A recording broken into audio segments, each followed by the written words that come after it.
আসসালামু আলাইকুম বন্ধুরা, এখন আসলাম একটা ইনফরমেশন নিয়ে। ইনফরমেশনটা হচ্ছে আমার যেহেতু অনেকগুলো ফ্লাইট ছিল, আমি ওমানে থাকি।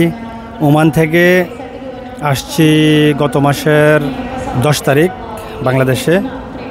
বাংলাদেশে আসার পরে আমি 20 তারিখে আমার ফ্লাইট ছিল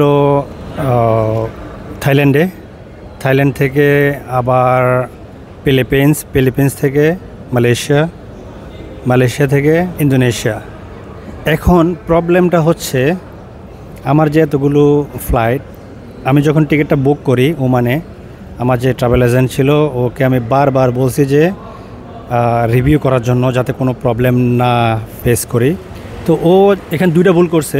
একটা ভুল হচ্ছে ও প্রপারলি ইনফরমেশনগুলো চেক করে নাই, যেহেতু ওদের কাজ এটা ও করে নাই।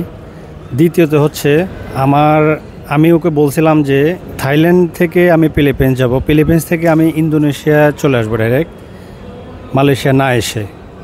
কিন্তু ও সেটা করে নাই, সেটা শোনে নাই। এখন আমি যেহেতু ফিলিপিন্স থেকে সরাসরি মালয়েশিয়া চলে আসছি, সেহেতু মালয়েশিয়ার ভিসা ইউজ করে ফেলছি অলরেডি। তো সেকেন্ড, আমি যখন মালয়েশিয়া থেকে ইন্দোনেশিয়া আসছি, আবার ইন্দোনেশিয়া থেকে আমার যেহেতু টিকিট ছিল মালয়েশিয়া হয়ে বাংলাদেশে, সেহেতু এখানে আরেকটা ভুল করছে ও। এক পিএনআর মানে একই বোর্ডিংয়ে, একই চেক ইনে, এক টিকিটে আমারে ও টিকিটটা দেয় নাই বাংলাদেশে ব্যাক করার জন্য। ও দিছে 2 এয়ারলাইন্সে 2 পিএনআর, 2বার চেক ইন করতে হবে। তো এখন সমস্যা হচ্ছে, যেহেতু আমি মালয়েশিয়ার ভিজিট ভিসা ইউজ করে ফেলছি, সেহেতু আমি মালয়েশিয়াতে রি-এন্ট্রি নিতে পারবো না, যেহেতু আমার ভিসা ইউজ হয়ে গেছে। এখন আমি আসছি এয়ারপোর্টে এসে এখন আমি ফিরে যেতে হচ্ছে এয়ারপোর্ট থেকে। কারণ হচ্ছে আমার যে ভিসা ছিল সেই ভিসা ইউজ হয়ে গেছে। এখন আমার এন্ট্রি করা যাবে না। কারণ হচ্ছে এন্ট্রি করতে হলে আবার ভিসা নিতে হবে, আর ভিসা যদি না নেয় তাহলে ওরা আমাকে আবার ইন্দোনেশিয়াতে ডিপোর্ট করে দেবে। অনেক রিকোয়েস্টের পরেও এয়ারলাইন্স কর্তৃপক্ষ বলতেছে যে বেটার তুমি এখানে থাকো, আর নয়তো ওইখানে গেলে আবার এখানে সেম ডিপোর্ট করে দিবে। তো অনেক হ্যাসেল, অনেক ঝামেলা পোহাইতে হবে, কষ্ট পাইতে হবে ওইখানে। আর আমি জিজ্ঞেস করলাম যে তাহলে নেক্সট স্টেপ কি আমার।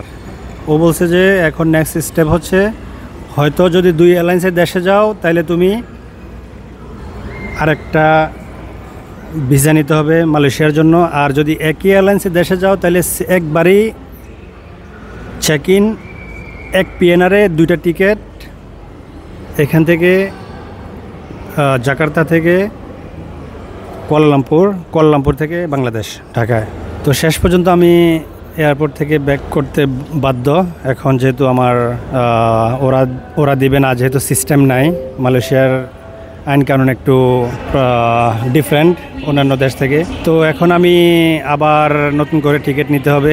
তো আপনারা যারা এই ধরনের ট্রাভেল করবেন, ভ্রমণ করবেন, আপনাদের জন্য একটা পরামর্শ হচ্ছে, ভালো করে দেখে শুনে বুঝে এক এক দেশের পলিসি কেমন সেগুলো অনলাইনে চেক করে তারপরে আপনারা এই ধরনের ট্রাভেল করবেন অথবা টিকিট বুকিং করবেন, যেহেতু আপনারা হ্যাসেল ফ্রি ট্রাভেলটা করতে পারেন। আর আমার এখন প্রবলেম হয়ে গেছে, আমি প্রায় 4-5 দিন এখানে আরও অপেক্ষা করতে হবে। অপেক্ষা করে তারপর নতুন করে আবার টিকিট বুক করে তারপর ফ্লাই করতে হবে। তো এখন আমি কি করব, এখন জাকার্তা থেকে আমি এদের যে এয়ারলাইন্স, যেমন এয়ার এশিয়া ছিল, এয়ার এশিয়া আমি আর ট্রাভেল করব না। এগুলো একেবারেই আমার কাছে বাজে মনে হয়েছে। এখন সবচেয়ে বেটার হচ্ছে আমার জন্য অপশন, আমি যেটা এখন পর্যন্ত ঘাটাঘাটি করে পাইছি, সেটা হচ্ছে এখান থেকে আমি জাকার্তা থেকে যাব শ্রীলঙ্কায়। ওইখানে আমার 1 দিনের ট্রানজিট। তো ওখানে 1 দিনের ট্রানজিট পাশাপাশি আমি ওইখান থেকে অনারেবল ভিসা নিব, যেহেতু আমাদের জন্য অনারেবল ভিসা আছে।